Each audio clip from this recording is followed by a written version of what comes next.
Hello, and thank you for joining me today. Today, we'll be talking about the real image of foster care in America. So let's get started. Today's video's purpose is to inform you, so please pay attention. Today, we'll be talking about mostly how foster care affects children and the increasing and decreasing population. Did you know that Team Facts USA reports 51% of males to be in the foster care system and 49% of females within the foster care system? It's a lot of children. First, we will talk about the percentages of children within foster care. Second, we will talk about how to become a foster care parent and what to avoid. Third, we will talk about how to help with these children and what to avoid. Consider being the safe space a child needs. So circling back to the percentages of children, with the most recent report in 2021 that was conducted by Team USA, they represent 606,031 children to be in foster care at the beginning of the year. That was just going in and out of foster care.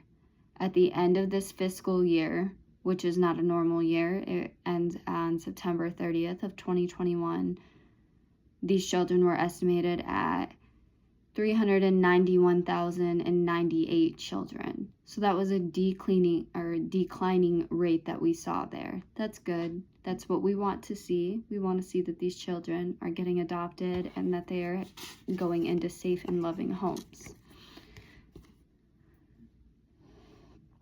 Team USA reports white children at 43%. They rate Black and Hispanic people at 22%, and two or more races are estimated at 13%. White children reported within the entire foster care is 43% at the end of the fiscal year, according to Team USA. So the youth ages that make up a foster care system are ages infants 1 through 4 and 15 through 20. Not sure where the other ones are on the scale, but that's what Team USA has conducted so far. So from youth ages 15 to 20, there is about 19% of children within foster care. For children's 1 through 4, there's about 30% of children. And for infants, there's a 7%. So there are 2 states with the highest amount recorded for children going in and out of foster care. And we have California weighing in at the highest with over 40,000 children within foster care, and Texas with over 28,000 children in foster care. Now that we've talked about the percentages in foster care, we can explain how to become a parent and what to avoid. So Kids Peace, they require all of their foster caregivers or foster parents to be, 21 or older. They require to pass a background check, and they require that you are in good standing health. They also require other things, that you can provide a home, or that you have proof that you can provide a home, that you pay rent regularly, or that you own your home, that you are going to be financially stable for this child, that they're not going to let you adopt a child and have you fail on your side of things and not be able to provide for the child in the ways that they need. Those are just things that they look at first before they even go further on with the adoption process. Kids Peace requirements and processes talk about how to become a foster parent and what that kind of looks like. And that kind of looks like having an open schedule. They want to see that you have the time to be able to make scheduled appointments, that you're going to be able to put forth the time and effort that comes along with this child. Those are very big things that they look at. They want to make sure that you have the desired amount of time that you say that you have to adopt this child. They also will visit the home 5 to 6 times over a 10 to 12 week period. Again, this is just to kind of stop in to make sure that the child is eating, that they have clothes, that they have water, that, you can pay the bills, that you are financially stable, all of those things. Those are just really good things to peek in and look at, just to ensure that the child is going to a safe and loving, caring home.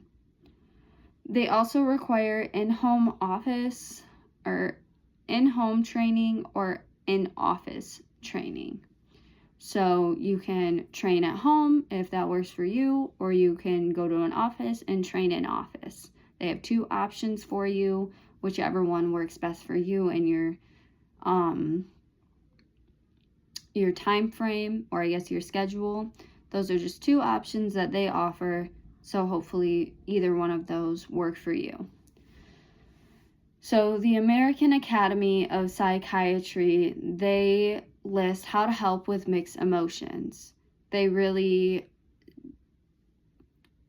encourage these adoptive parents to look around at supporting systems in the surrounding area, whether that be a therapist group or just like a library reading, like a big group of people, or like an art class, or something that's going to get this child out and talking about their feelings, or hopefully doing something to distract them from those feelings.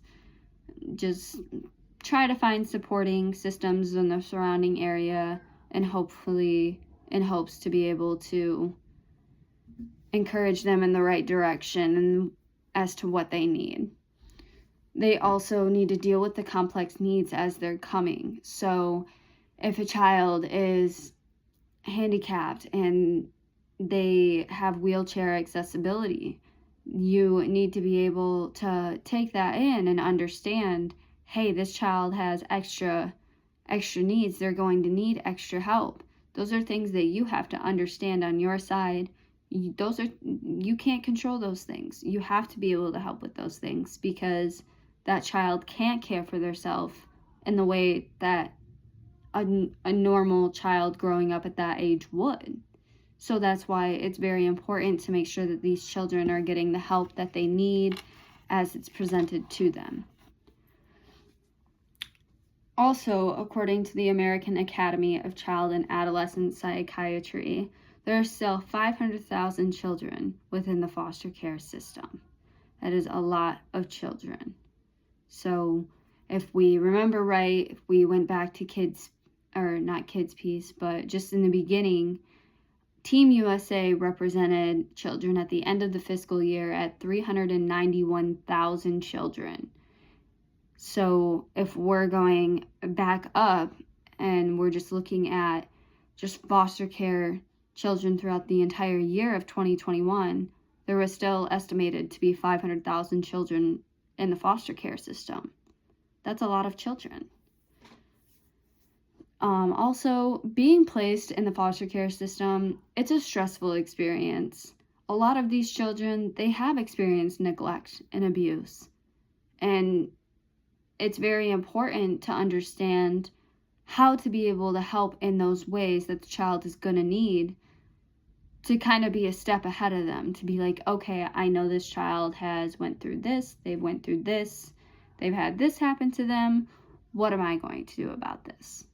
Those are just things that you could kind of look on your side of things as a parent, or as a foster caregiver or a future foster caregiver, and just kind of understand, hey, this child is going to need more help. Now that we understand how to become a foster parent, we can focus on the developing feelings within the child and how to help with those feelings. So, referring back to the American Academy of Child and Adolescent Psychiatry, the most desired outcome for children would be reunification with their parents. They want to go back home with their parents. That's the most desired outcome.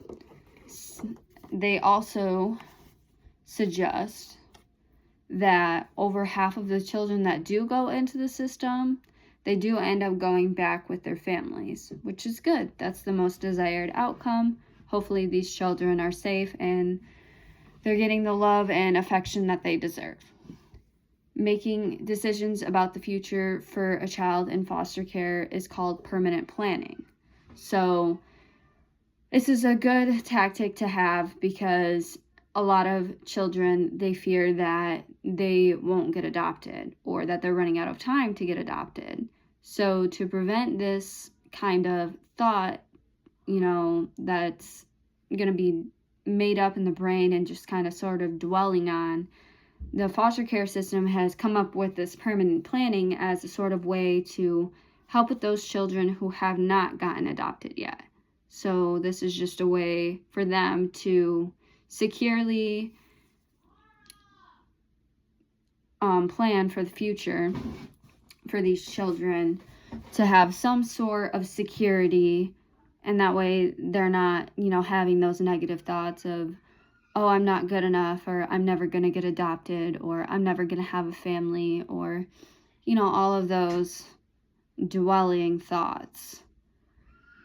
The American Academy of Child and Adolescent Psychiatry also recognized the struggles of children within foster care daily.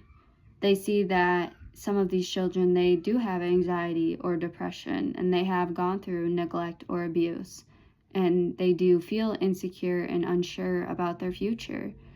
These are just all things that the American Academy of Child and Adolescents recognize, and they recommend to parents to kind of pay attention to and pay attention for. According to the American Academy of Child and Adolescent Psychiatry as well, the effects of growing up in foster care and expressions of hope, understand how to help struggling children with their emotions, can help benefit their emotions and bonding of relationship. Excuse me, hold on.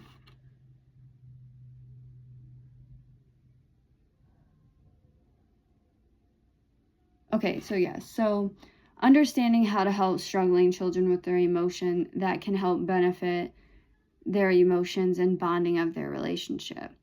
So, knowing and understanding the feelings that the children are going through, that can help further the bonding of the relationship, whether that's between the adoptive parents and the parents, or the birth parents and the child. Those are just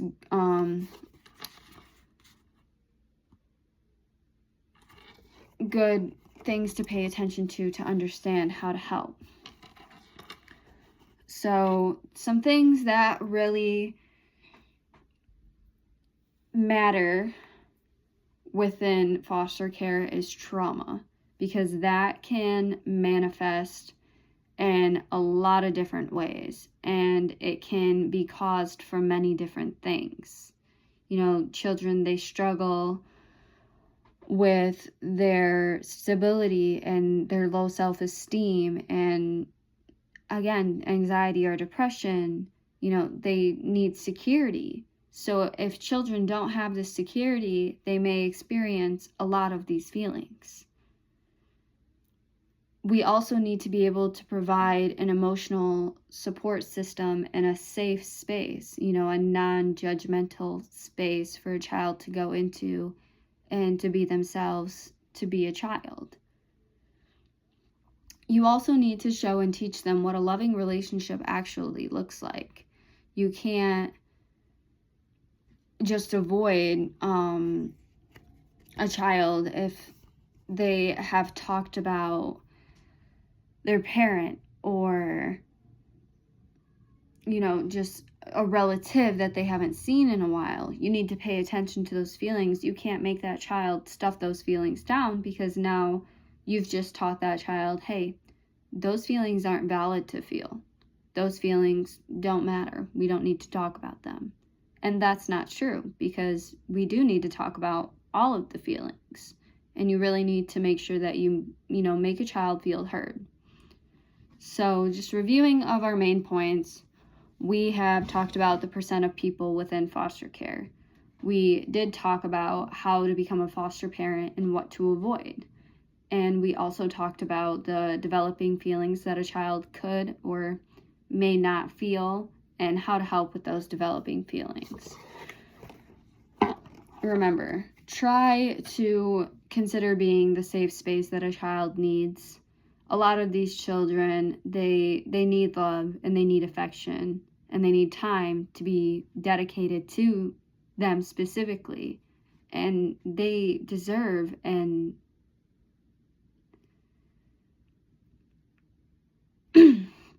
excuse me, I'm so sorry. They deserve to receive that. Excuse me, I'm so sorry. But yes, children, they need love and they need affection, and all of those things. A child deserves that. They deserve to receive that.